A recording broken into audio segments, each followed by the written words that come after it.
लेकर आया हूं हमारा खास कार्यक्रम अग्निपथ। भोपाल की हाई प्रोफाइल परिवार की बहू ट्विशा शर्मा की मौत का मामला देश भर में सुर्खियों में है। ट्विशा की मौत की मिस्ट्री अब क्या और ज्यादा उलझती चली जा रही है। हाईकोर्ट के अधिवक्ता हमारे साथ हैं एडवोकेट तनुज दीक्षित। तनुज जी, बहुत स्वागत आपका।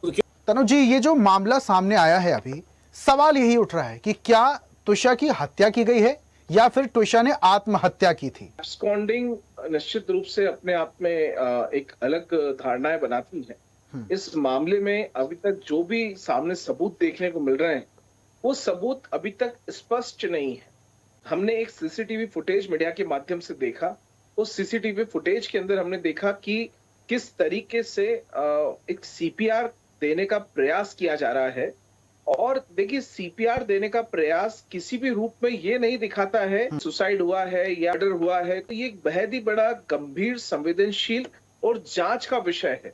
देखिए, फर्स्ट पोस्टमार्टम रिपोर्ट में केवल दम घुटने का एक जिक्र है और उसमें स्पष्ट रूप से ये नहीं दिख रहा है किसी रूप से हत्या हुई है या नहीं हुई है। तो ये सब चीजें, इसीलिए रीपोस्टमार्टम की जो डिमांड है परिवार की, उसके लिए मुझे लगता है काफी एक तो डिले हुआ। अदरवाइज रिट याचिका हाईकोर्ट के माध्यम से आर्टिकल 226 के तहत नेचुरल जस्टिस के लिए दायर की जाती और उस रिट याचिका के तहत उसमें सुनवाई करके रीपोस्टमार्टम की परमिशन मिल सकती थी।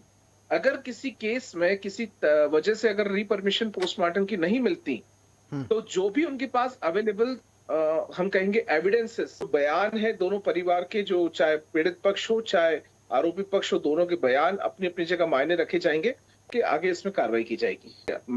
हम लोग चैनल के माध्यम से हमारी जो संवेदनाएं हैं वो पूर्ण रूप से ट्विशा और उसके परिजनों के साथ में है।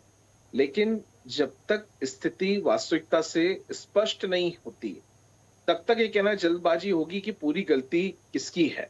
देखिए, ये बात सही है कि डेथ हुई है, वो चाहे मर्डर के रूप में हुई हो चाहे सुसाइड के रूप में हुई हो, उसमें जो कानूनी धाराएं बनती है, चाहे अबैटमेंट टू सुसाइड 103 या अगर किसी तरीके की और भी चोट के निशान की बात सामने आ रही है, तो बीएनएस के सेक्शन 85 के तहत उसमें उसके टॉर्चर करने के लिए भी वो धाराएं जो है वो निश्चित रूप से लागू होना चाहिए।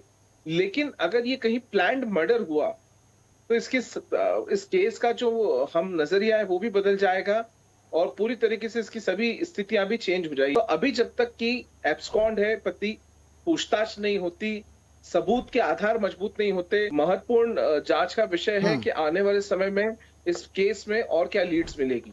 नहीं, शर्मा साहब इसमें बता रहे हो कि जिसमें अधिकार नहीं है।